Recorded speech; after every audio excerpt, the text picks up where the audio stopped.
Oke, baik. Bismillahirrahmanirrahim. Assalamualaikum warahmatullahi wabarakatuh. Di pertemuan ketiga ini, kita akan kembali melanjutkan pembahasan mengenai teknologi Big Data atau database NoSQL. Jadi pada hari ini kita akan mencoba untuk membahas tentang pengantar MongoDB. Jadi MongoDB adalah salah satu database dari NoSQL ya. Tipenya itu database NoSQL yang tidak menganut prinsip RDBMS tradisional. Oke, sebelum itu kita melihat kata bijak dari Chris Grosser di sini. Peluang tidak terjadi, kamu yang membuatnya.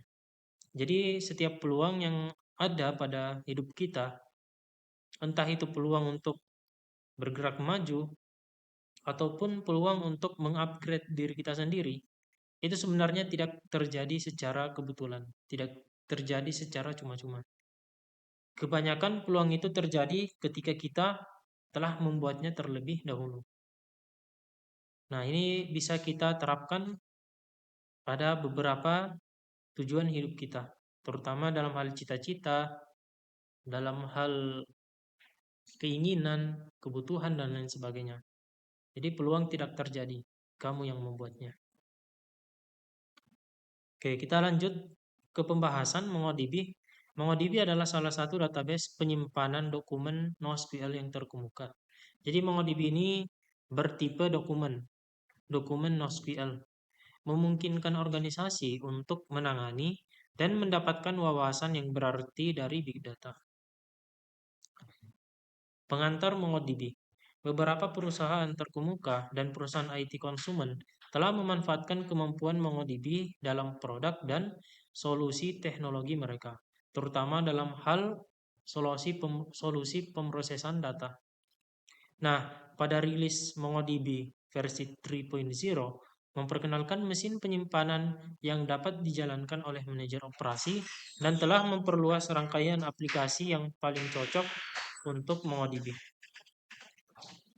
MongoDB mendapatkan namanya dari kata humongous yang artinya besar. Seperti database NoSQL lainnya, MongoDB juga tidak mematuhi prinsip-prinsip RDBMS tradisional. MongoDB tidak memiliki konsep table, baris, dan kolom. Juga tidak menyediakan fitur kepatuhan ACID. Apa itu ACID? A adalah atomic, C adalah konsisten, I adalah isolated, dan D adalah durable. Juga tidak mematuhi prinsip joins, version key, dan lain-lain. MongoDB menyimpan data sebagai dokumen binary JSON, juga dikenal sebagai BSON. Dokumen dapat memiliki skema yang berbeda, yang berarti bahwa skema tersebut dapat berubah seiring dengan perkembangan aplikasi. MongoDB dibangun untuk skalabilitas, kinerja, dan juga ketersediaan yang tinggi. Pada akhir tahun 2007, Dwight Merriman, Elliot Horowitz, dan tim mereka memutuskan untuk mengembangkan layanan online. Maksud dari layanan ini adalah menyediakan platform untuk pengembangan, hosting, dan aplikasi web penskalaan otomatis yang sangat mirip dengan produk seperti Google App Engine atau Microsoft Azure. Segera mereka menyadari bahwa tidak ada platform database open source yang sesuai dengan persyaratan layanan. Kami merasa seperti banyak database yang tidak benar-benar memiliki prinsip komputasi awan atau cloud computing yang Anda inginkan, seperti elastisitas, skalabilitas, dan administrasi yang mudah, tetapi juga kemudahan penggunaan untuk pengembang dan operator, kata Merriman. Kemudian MySQL tidak memiliki semua properti itu, jadi mereka memutuskan untuk membangun database yang tidak sesuai dengan model RDBMS. Setahun kemudian, database untuk layanan tersebut siap digunakan.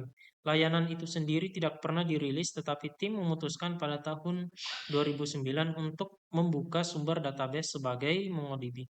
Pada bulan Maret 2010, rilis MongoDB versi 1.4.0 dianggap siap produksi. Rilis produksi terbaru adalah 3.0 dan dirilis pada Maret 2015. MongoDB dibangun di bawah sponsor 10 Gen atau Tengen, sebuah startup yang berbasis di New York. Oke, sampai saat ini pada tahun 2022, versi MongoDB adalah 5.0.8. Nah, ini adalah perbedaan antara MongoDB dan SQL. Jadi pada MongoDB, dia sangat menganut sistem dokumen, sementara SQL dia menganut sistem data tables. Oke, bisa kalian lihat di sini perbedaan antara MongoDB dan SQL. Di mana MongoDB menganut database NoSQL, sementara SQL adalah tipe database RDBMS tradisional. Nah, di sini ada filosofi MongoDB. Dalam salah satu ceramahnya, Elliot Horowitz menyebutkan bahwa MongoDB tidak dirancang di lab dan dibangun dari pengalaman membangun skala besar, ketersediaan tinggi, dan sistem yang kuat. Kecepatan, skalabilitas, dan kelincahan. Tujuan tim desain saat mendesain MongoDB adalah untuk membuat database yang cepat, scalable, dan mudah digunakan. Untuk mencapai tujuan kecepatan dan skalabilitas horizontal dalam database yang dipartisi, seperti yang dijelaskan dalam teorema CAP, konsistensi dan dukungan transaksional harus dikompromikan. Jadi menurut teorema ini, MongoDB menyediakan ketersediaan tinggi, skalabilitas, dan partisi dengan biaya konsistensi dan dukungan transaksional. Dalam istilah praktis, ini berarti bahwa alih-alih menggunakan tabel dan baris, MongoDB menggunakan dokumen untuk membuatnya fleksibel, scalable, dan cepat. Pendekatan non-relasional. Tim MongoDB memutuskan untuk mengambil pendekatan non-relasional untuk memecahkan masalah yang dihadapi database SQL. Seperti yang disebutkan, MongoDB menyimpan datanya dalam dokumen BSON, di mana semua data terkait ditempatkan bersama, yang berarti semuanya ada di satu tempat. Query di MongoDB didasarkan pada kunci dalam dokumen. Jadi dokumen dapat tersebar di beberapa server. Menanyakan setiap server berarti akan memeriksa kumpulan dokumennya sendiri dan mengembalikan hasilnya. Hal ini memungkinkan skalabilitas linear dan peningkatan kinerja. MongoDB memiliki replikasi primer sekunder, di mana primer menerima permintaan tulis. Jika kinerja penulisan perlu ditingkatkan, maka sharding atau perpecahan dapat digunakan.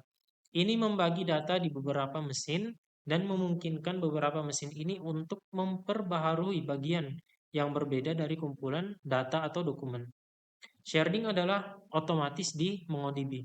Jadi sharding itu adalah perpecahan karena lebih banyak mesin ditambahkan, data didistribusikan secara otomatis. Pendekatan berbasis JSON. Penyimpanan dokumen berbasis JSON. MongoDB menggunakan penyimpanan dokumen JavaScript Object Notation berbasis JSON untuk data. Jadi ketika kalian melakukan proses import maupun ekspor, itu akan bereksistensi JSON. Oke, JSON atau BSON menawarkan model tanpa skema yang memberikan fleksibilitas dalam hal desain database, tidak seperti RDBMS, perubahan dapat dilakukan pada skema dengan mulus. Desain ini juga menghasilkan kinerja tinggi dengan menyediakan pengelompokan data yang relevan bersama-sama secara internal dan membuatnya mudah untuk dicari. Dokumen JSON berisi data aktual dan dapat dibandingkan dengan baris dalam SQL. Namun berbeda dengan baris RDBMS, dokumen dapat memiliki skema dinamis. Ini berarti dokumen dalam kumpulan dapat memiliki field atau struktur yang berbeda.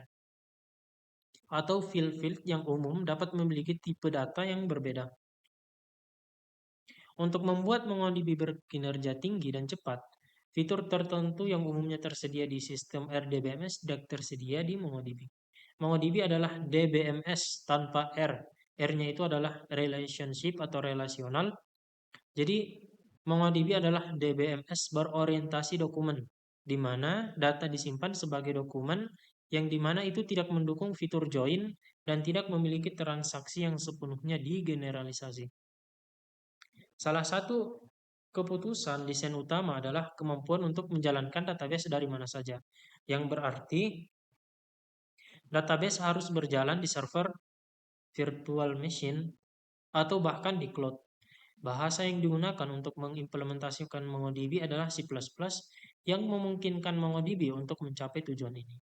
Situs Tengen menyediakan binary untuk platform OS yang berbeda, memungkinkan MongoDB berjalan di hampir semua jenis mesin operasi. Nah, kemudian ini ada tugas big data yang ketiga. Yang pertama, buatlah kelompok yang terdiri dari 2 orang. Kalian bisa menggunakan kelompok yang kemarin. Kemudian buatlah slide presentasi dengan materi perbedaan RDBMS atau MySQL dan DBMS MongoDB. Nah, jelaskan beberapa fitur, kelebihan, kekurangan, sejarah, dan lain-lain. Kemudian jelaskan dan presentasikan. Oke, baik. Mungkin cukup sekian penjelasan pada hari ini. Lebih dan kurangnya mohon maaf. Terima kasih atas perhatiannya. Saya tutup. Wassalamualaikum warahmatullahi wabarakatuh.